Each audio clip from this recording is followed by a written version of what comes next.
Next part আমরা যেটা start করবো সেটা হচ্ছে normality or normal strength of the solution. Definition কি? The number of gram equivalent of the solute present in 1 liter or 1000 ml of the solution.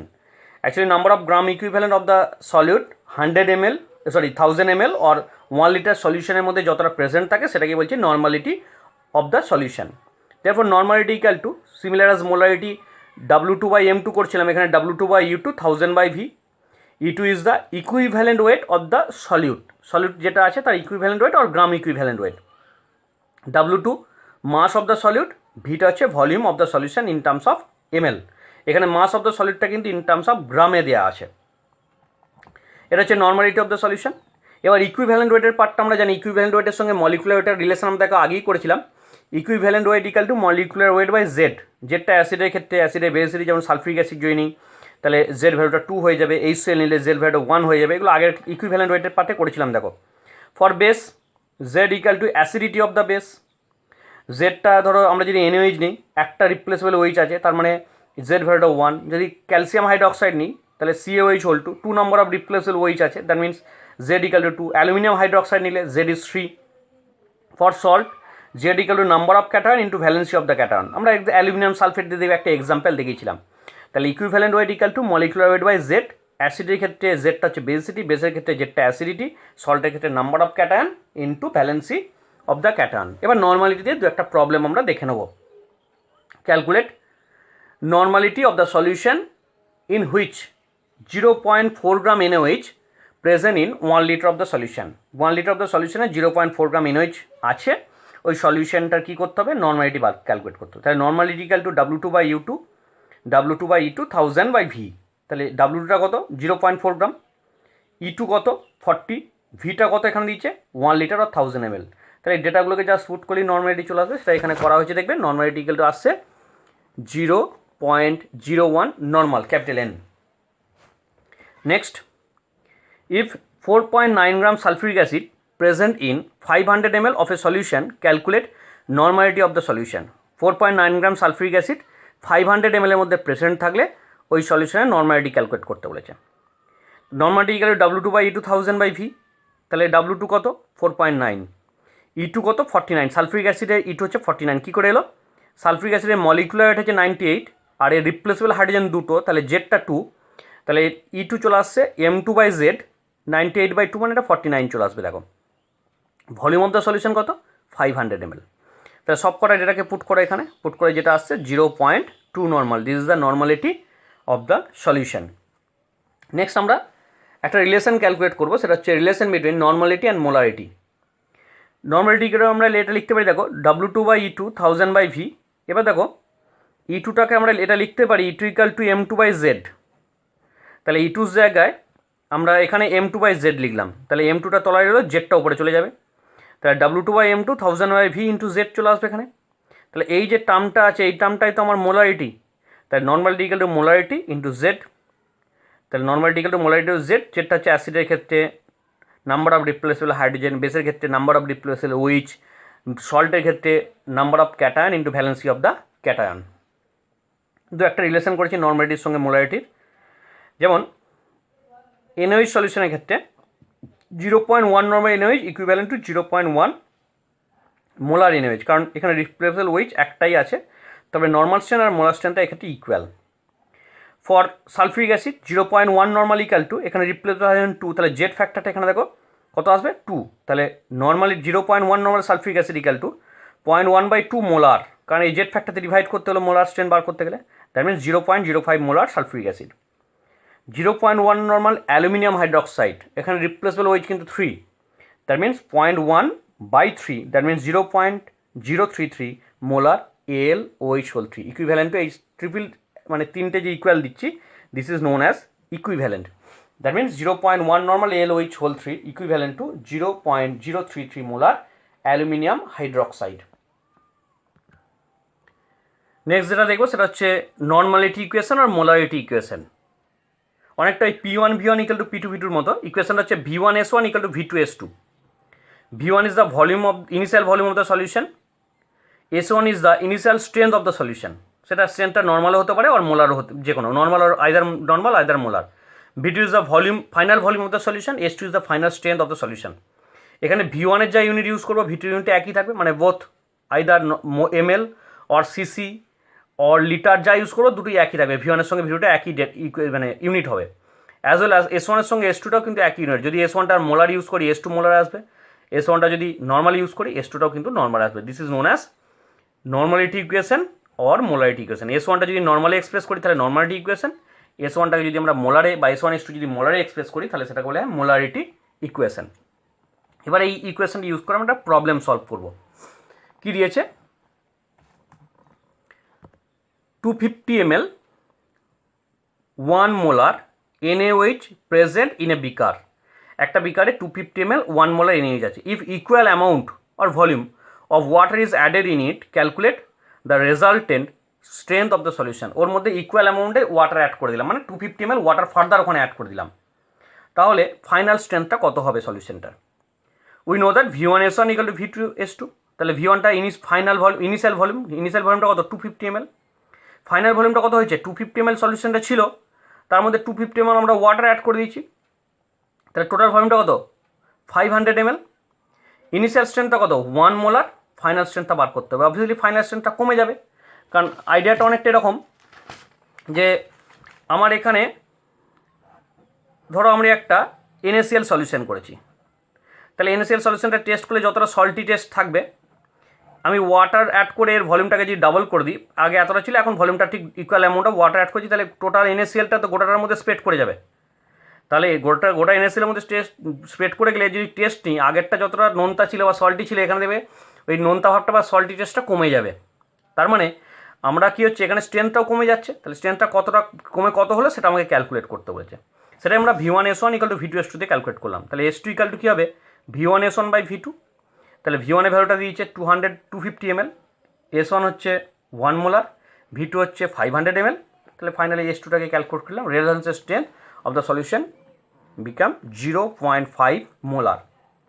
এটাকে একটু অন্যভাবেও solve করা যায়, এই মোলারিটি ইকুয়েশনটাকে না ইউজ করে বা এই নর্মালিটি ইকুয়েশন না ইউজ করে। কী করে করবো দেখো, molarity equal to N2 × 1000 by V, তাহলে N2 ইকাল টু কী লিখতে পারি molarity into V by 1000, N2 equal to molarity into V by 1000, N2 into molarity into V by 1000 করলে যেটা আসবে সেটা হচ্ছে মোল নাম্বার। দেখো মোলারিটি আমরা বলেছি 1 মোলার, ভিটা কত হচ্ছে 250 ml, N2টা তাহলে প্রথমে ইনিশিয়ালি কত মোল ছিল সেটা বার করে নিলাম। ইনিশিয়ালি ওই 250 ml 1 মোলার সলিউশনের মধ্যে 0.25 মোল NaOH ছিল। এবার দেখো ওখানে যদি ওয়াটার অ্যাড করে দিই শুধুমাত্র সলিউশনের ভলিউম বাড়বে, মোল নাম্বার কিন্তু চেঞ্জ হবে না, সলিউটের মোল নাম্বার কিন্তু কোনো চেঞ্জ হবে না, সলিউট যা ছিল একই থাকবে, শুধুমাত্র কী হবে না ওই সলিউশনটার ভলিউম বেড়ে যাবে। Now volume of the solution after addition of water কত হয়ে গেল 500 ml, 250 + 250 = 500 ml। Again molarity equal to কী লিখতে পারি N2 × 1000 বাই V, এখন ভলিউমটা কত হয়েছে 500, তাহলে এখানে 500 বসিয়ে দিলে 0.5 molar.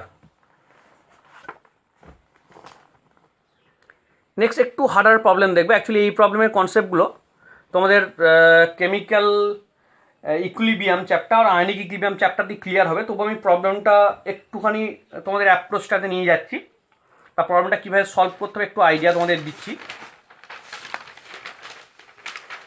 200 ml 0.1 molar NaOH is present in a beaker 1, এক নম্বর বিকারে 200 ml 0.1 মোলার NaOH আছে। 100 ml 0.1 molar HCl present in beaker 2, 100 ml 0.1 molar HCl beaker 2তে আছে। If beaker 1 and 2 are added in a large beaker then calculate the resultant strength of the solution. দুটো বিকারকে নিয়ে যখন একটা বড় বিকারে ঢাললাম তখন রেজাল্টেন্ট স্ট্রেংথ অফ দ্য সলিউশনটা কত হয়ে গেল। এবার দেখো দুটো যে সলিউশন আছে সেই সলিউশনগুলোর কিন্তু স্ট্রেংথগুলো ডিফারেন্ট। স্ট্রেংথ ডিফারেন্ট থাকলে আমরা কিন্তু তাদের মধ্যে অ্যাডিশন বা ডিডাক্ট কিছু করতে পারি না, সাবস্টিটিউশন কিছু করতে পারবো না। অ্যাডিশন বা ডিডাকশন করতে গেলে স্ট্রেংথগুলোকে ইকুয়াল করতে হবে, স্ট্রেংথগুলোকে ইকুয়াল করে তবে কিন্তু আমরা প্রবলেমটা সলভ করতে পারবো। তার মানে স্ট্রেংথগুলোকে ইকুয়াল কীভাবে করবো দেখো, প্রথম সলিউশনটা হচ্ছে আমি দেখাচ্ছি 200 ml 0.1 মোলার HCl। আমার টার্গেট হচ্ছে আমি স্ট্রেংথটাকে S2টাকে 1 মোলার করে দেবো। তাহলে S2টা 1 মোলার করলে V2টা কত আমি বার করে নেবো। দেখো S2 ইকাল টু তাহলে V2 ইকাল টু কী লিখতে পারি আমরা V1S1 বাই S2 লিখতেই তো পারি, S2 ইকাল টু আমরা কি V2 ইকাল টু কি লিখতে পারি, V1S1/S2 লিখতেই পারি, কারণ V1S1 ইকাল টু V2S2। তাহলে এইটা হচ্ছে আমার V1, 200 ml ছিল ইনিশিয়াল ভলিউম, S1 ছিল ইনিশিয়াল স্ট্রেন্থ কত, 0.01 মোলার। ফাইনাল স্ট্রেন্থ আমি কত করতে চাইছি, 1 মোলার করতে চাইছি। তাহলে এই ভ্যালুটা করলে কত আসছে দেখো, এটা 2 ml চলে আসছে। তাহলে সেটাই আমরা লিখবো। তাহলে সলিউশনটাকে আমি যদি চেঞ্জ করি, মানে স্ট্রেন্থটাকে যদি চেঞ্জ করে 1 মোলার করতে চাই, তাহলে এর ভলিউমটা হয়ে যাবে 2 ml। ভলিউমটা কত হয়ে যাবে, 2 ml। মানে ব্যাপারটা এরকম, আমার এতটা সলিউশন ছিল, ভলিউম ছিল 200 ml, কনসেন্ট্রেশন ছিল 0.01 মোলার। আমি কি করলাম, এখান থেকে সলিডগুলোকে আলাদা করে আমি এইটুকু জায়গার মধ্যে সলিডটাকে রেখে দিলাম, ভলিউমটা যা আছে। তাহলে এইটুকু জায়গার মধ্যে সলিডটাকে রাখলে এর ভলিউম স্ট্রেংথটা এখন হয়ে গেল 1 মোলার, আর ভলিউমটা হয়ে যাবে তাহলে 2 ml। মানে এই টোটাল সলিউশনটাকে সলিডগুলোকে এক করে যদি একটা কোণে জড়ো করে দিই, এইখানে দেখো, তাহলে 2 ml এর ভলিউমের মধ্যে যদি টোটাল সলিডটাকে ঢুকিয়ে দিই, টোটাল সলিডটাকে টেনে যদি 2 ml ভলিউমের মধ্যে ঢুকিয়ে দিই, তাহলেও স্ট্রেংথটা হয়ে যাবে 1 মোলার। তার মানে যেটা করছি দেখো, অ্যাকচুয়ালি এই 200 ml 0.01 মোলার HCl, তুমি একটা কাজ করতে হবে, ডাইরেক্ট চলে আসবে, এটার সঙ্গে এটা মাল্টিপ্লাই করে দাও। এটা দেখো V1, এটা দেখো S1, তো এটার সঙ্গে এটা মাল্টিপ্লাই করলে কত আসবে, 2 চলে আসবে। দেখো মানে 200 × 0.01 করলে কত, 2, তাহলে 2 ml HCl।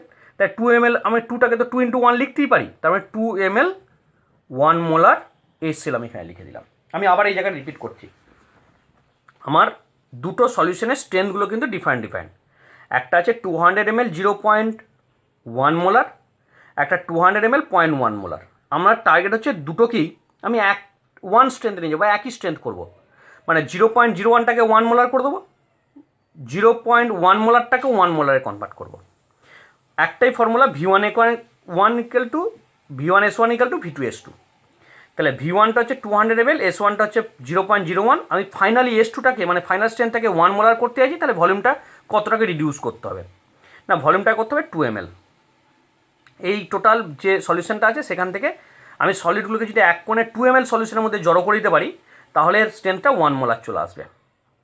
তার মানে 200 ml 0.01, এটা ডাইরেক্ট করা যায়। এইটাতে ডাইরেক্ট আমরা V1S1 অত কিছু না করে ডাইরেক্ট করতে পারবো। দেখো কী করলাম, এটার সঙ্গে এটা মাল্টিপ্লাই করে দাও, 200 × 0.01 মানে 2 চলে আসবে। তাই 2 মানে 2 × 1, তাই 2 ml 1 মোলার HCl। একইভাবে আমরা লিখব 100 ml 0.1 মোলার HCl, 100 × 0.1 মানে 10 ml, তাই 10 ml লিখতে পারি 10 × 1, তাহলে 10 ml 1 মোলার HCl। এবার সেকেন্ড কেসে কী করলাম দেখো, সেকেন্ড কেসে এই যে বিকারটা ছিল, এখানে 100 ml 0.1 মোলার সলিউশন ছিল, ভলিউমটা যা আছে। এখান থেকে আমি কী করলাম, এই 10 ml এর মধ্যে টোটাল সলিডটাকে যদি জড়ো করে দিই, তাহলে কনসেন্ট্রেশনটা 1 মোলার চলে আসবে। তাহলে দেখো এখানে তাহলে 10 ml 1 মোলার, এখানে হচ্ছে 2 ml 1 মোলার, তাহলে টোটাল 1 মোলার স্ট্রেন্থ যদি রেখে দিই, তাহলে টোটাল ভলিউম কত হচ্ছে 12 ml, তাই তো। তার মানে 12 ml 1 মোলার HCl আছে।